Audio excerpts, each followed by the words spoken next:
માતાજી મિત્રો, જય દાદા દ્વારકાથી, જય માં ભવાની. કેમ છો બધા? મજામાં ને? મિત્રો, આજે આપણે વાત કરીએ, દિન પ્રતિદિન આપણે જોઈએ છે કે સમાજની અંદર, હર સમાજની અંદર એવા બનાવો બની રહ્યા છે કે જે માનવતા માટે શરમજનક છે. અને એમાંય તે આપણી સંસ્કૃતિ, આપણી ધરોહર, આપણી ઇજ્જત આબરૂ અને આપણું શીલ, આપણું ચરિત્ર એ જો હોય તો આપણી બહેનો છે. આ બહેનો આજે ગમે ત્યારે છાપું ખોલો, ન્યૂઝ ખોલો કે સોશિયલ મીડિયામાં જુઓ તો આપઘાતના બનાવ ખૂબ વધી રહ્યા છે. અને પાછળ કારણ શું? આપઘાત શું જીવનનો અંત છે? આપઘાત એ જીવનનું માટે જે કરવું એ જરૂરી છે? મિત્રો, આપઘાત કરવો ને એક કાયરતા છે. હું મારી બહેનોને કહું છું, બહેનો દીકરીઓ, તમે સમજો, તમે જે તમારામાં શક્તિ છે ને પુરુષમાં નથી. એમ તમે જે કરી શકો એ પુરુષ નથી કરી શકતો. એમ તઈ તો તમે માં છો, બેન છો, તમે દીકરી છો, તમે સર્વત્ર જગ્યાએ પુરુષની આગળ છો. એમ તમે યુદ્ધના મેદાનમાં પણ એવા ઇતિહાસ રચ્યા છે કે જ્યારે દશરથ રાજા મૂર્છિત થઈ જાય છે ને ત્યારે રાણી કૈકેયી એને સંભાળી લે છે. તમે વિચાર તો કરો, શક્તિ છે, તમે શક્તિનો અવતાર છો, તમે આવા પગલા શા માટે ભરો છો? તમે આપઘાત કરી લેશો એટલે શું જીવનનો અંત આવી ગયો એમ સમજશો? જીવનની દુર્ગતિ થશે. તમારા પાછળનો પરિવાર જે છે એને કેટલી તકલીફ થશે?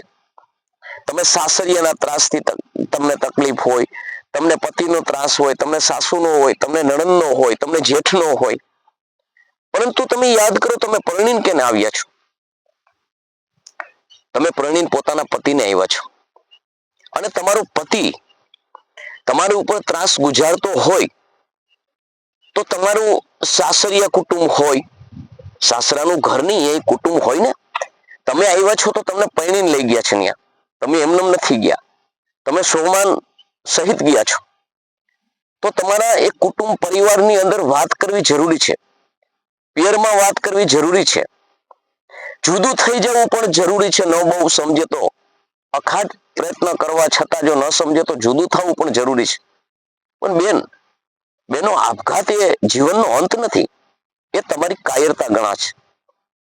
તમે આવો આધુનિક જમાનો એવો છે, આટલા કાયદા છે, આટલી તમારામાં સમજણ છે, અને મને એ નથી સમજાતું કે તમે આપઘાત શા માટે કરો છો?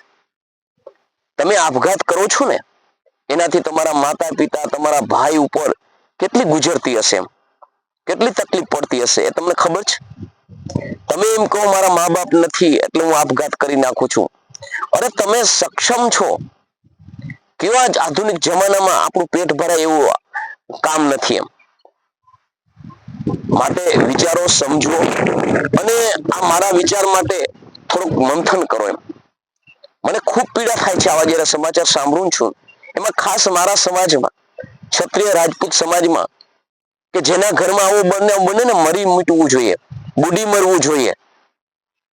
આજે છે ને એમનેમ નથી થતું. ભડકો છે ને એમનેમ ન થાય, પેલા ધૂંધવાતું હોય ને ત્યારે સંભાળી લેવું જોઈએ. અને જેના ઘરે કોઈ બેન દીકરી એમ કે મારા સાસુ, મારા સસરાના ત્રાસથી મરું છું, નણંદના ત્રાસથી મરું છું, એટલે તમે સ્ત્રી છો. 50-50, 60-60 વર્ષના ભાઈઓ કદાચ ને મોટા થઈ જાય ને અને લગ્ન ન થયા ને તો નોખા નથી થતા. નોખા તો તમે તમારા પાત્ર બધા ભેગા થાય છે ને ત્યારે થાય છે. નણંદ, સાસુ, તમે સ્ત્રીને સ્ત્રી નથી સમજી શકતા તો તમે જીવનમાં બીજાને શું સમજી શકવાના છો? કદાચ ને તમે તમારી વહુ ઉપર આંતક કરતા હોય તો એ કોઈની દીકરી છે, તમારી દીકરી હોય એ વાલી છે તમને, તો વહુ તો તમારી ડબલ વાલી કરવી જોઈએ. એમ તમારો વંશ વેલો આગળ રાખે છે, તમારી આબરૂ રાખે છે, તમારું કામ કરે છે, તમારું જીવતર ઉજાડે છે. તમને શરમ ન આવી જોઈએ? કોલર ટાઈટ કરીને પછી કહો કે અમે દરબાર છે. દરબાર એટલે હું બાપની જહાંગીર છે? ક્ષત્રિય એટલે દરબારની બાપની જહાંગીર છે? તમારા લક્ષણો હોવા જોઈએ, તમારામાં દયા, ભાવ, આદર, સત્કાર, આવા બધા તમારા નિયમો છત્રી ગુણ સંપન્ન હોવા જોઈએ. શરમ ન થવી જોઈએ આપણને. કાં તો પ્રશ્ન આવે કે કરિયાવરના લીધે મારી નાખ્યા, કારણ કે ત્રાસથી મારી નાખ્યા. કરિયાવરની અપેક્ષા રાખવાવાળાને હું ખાસ કહું છું, તમારા ઘરે એકવાર લઈ જુઓ. તમે તમારા ઘરે વસ્તુ લઈ જુઓ તો તમને તકલીફ પડે છે. તો સાલાવ તમને દીકરી એવડી મોટી દીધી અને જો તમને સંતોષ ન હોય તો તમારાથી મોટો કોઈ ભિખારી જ નથી. એમ તમે એજ્યુકેશન મેળવી અને તમે પટ્ટાવાળાથી પાયલોટ સુધી પહોંચી શકો, પણ જો આવી વિચારસરણી ધરાવતા હોય ને તો તમે માણસ નથી, જંગલી છો. આદિ માનવ પણ તમારા કરતા સારો. એમ કેવા બનાવ બને છે. હું તો કહું, ન્યાયતંત્રને કહું કે આને છોડવા જ ન જોઈએ. એમ અને બહેનોને કહું છું કે થોડું સહન કરતા શીખો. ઘર હોય યા વાસણ હોય તો ખખડે, પણ એનો મતલબ એવું નથી કે સવારનો ગયો સાંજે ઘરે પાછો આવે છે. એકાબીજીની ભૂલ સ્વીકારતા શીખો, એકાબીજીને જતું કરતા શીખો. સાસુ પોતાની દીકરીને રાખે એવી રીતે વહુને રાખતા શીખો. તમારા ઘરે બધું છોડીને આવી છે, રીતિ રિવાજ બધું અલગ છે, સંબંધો બધા અલગ થયા છે, નવા સંબંધો નિર્માણ કરવાના છે. પોતીકું પારકું કરી અને પારકું પોતાનું કરવાનું છે. અને તમે લોકો એને પરબારે જો સાસુ થઈ જતા હોય, એ દીકરી માટેની પરબારી સ્થિતિ તમે વહુ જેવું વર્તન કરતા હોય તો તમને બીજાને વાલા શું કરી શકો? વહુ તો વર કરતા વિશેષ વાલી હોવી જોઈએ, એને વહુ કહેવાય. કારણ કે જે તમારો દીકરો વર વહી નથી આપી શકતો ને, એ વહુ આપે છે. ખરેખર શરમજનક છે, બુડી મરવું જોઈએ. એમ આવા દાખલા કેમ આપણા સમાજમાં આવે છે? આવી ટીડડા જેવી, અપસરા જેવી દીકરીઓ હોય અને એ દીકરીઓ માથે એ દીકરી સુસાઇડ નોટ લખે કે મારા આંતક છે, મારા માતા પિતા મને માફ કરી દેજો. એટલે શરમ નથી થતી? પાટલે રોટલો નહીં મળે, સત્યાનાશ વ્યુ જશે, મહાલક્ષ્મી નારાજ થઈ જશે, કંગાલ બની જશો. જીવનમાં વિચારો તો ખરા, આપણે કયા સ્ટેપ ઉપર પહોંચ્યા છીએ? ખુમારીથી ખાઈ અમે દરબાર છીએ, ક્ષત્રિય છીએ. શરમ આવવી જોઈએ, સંસ્કાર આવવા જોઈએ. તમે માણાને નજર કેમ મેળવી શકો છો એ મને ખબર નથી પડતી. એમ આવું તમારા ઘરે ઘટના ઘટે, અબડા કહેવાય, એના માથે હાથ કેમ ઉપડે છે? તમને કોઈ કહેવા વાળું જ નથી. તમે આ નાક નેવે જ મૂકી દીધું છે અને મોટા પાઘડા બાંધી ફરવા માંડો, મોટા ભાષણો ઠોકવા માંડો. અને ખાસ કહું છું, આ બનાવ છે ને સામાન્યમાં નથી બનતા. આ સારા આપણા એજ્યુકેટ છે ને એમાં બને છે, મોટા માણસોમાં બને છે. કઈ જમાનામાં તમે જીવો છો? આખિર તમે શું સાબિત કરવા માંગો છો? વિચાર તો કરો. અત્યારે જમાનો ક્યાં પહોંચ્યો અને તમે કેવા વિચારસરણી લઈને બેઠા છો? હું માટે એટલું બહેનોને કહું છું કે આપણે દીકરી છે, આપણે વહુ થઈને જઈએ ને તો થોડું મારી બહેનો સહન પણ કરજો. નાની નાની વાતમાં હાવ સાસરિયાઈ દોષિત નથી હોતા, એ પણ કહું છું. એનું સ્થિતિ વય પ્રમાણે રહેતા શીખજો. કારણ કે એને જ ગૃહલક્ષ્મી કહેવાય, કે ઘરની જેવી સ્થિતિ હોય સંભાળીને ચાલે ને એને ગૃહિણી કહેવાય. અને બેનો ખાસ, તમે તો છત્રાણીઓ છો. એમ છત્રાણી જો કાયર બને તો આ સૃષ્ટિની અંદર બીજી બહેનો તો શું નહીં કર્યા? હર કોઈ બેન શક્તિનો અવતાર છે.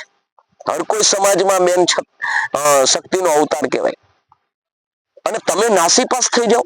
આ જમાનામાં પેટ નથી ભરાતું, છેલ્લે તો પેટ ભરવાની જ વાત આવે ને. એમ સોમાન થકી જીવવું હોય, આબરૂ સહિત જીવવું હોય, તમે ભણેલા ગણેલા હોય તો ગમે તે તમારે જેવું કામ મળી જાય. એમ કદાચ ને મા બાપ કે પિયરમાં કોઈ ન હોય તો, પણ આપઘાત શું જીવનનો અંત છે? આપઘાત કરવો એ જીવનમાં સારું છે?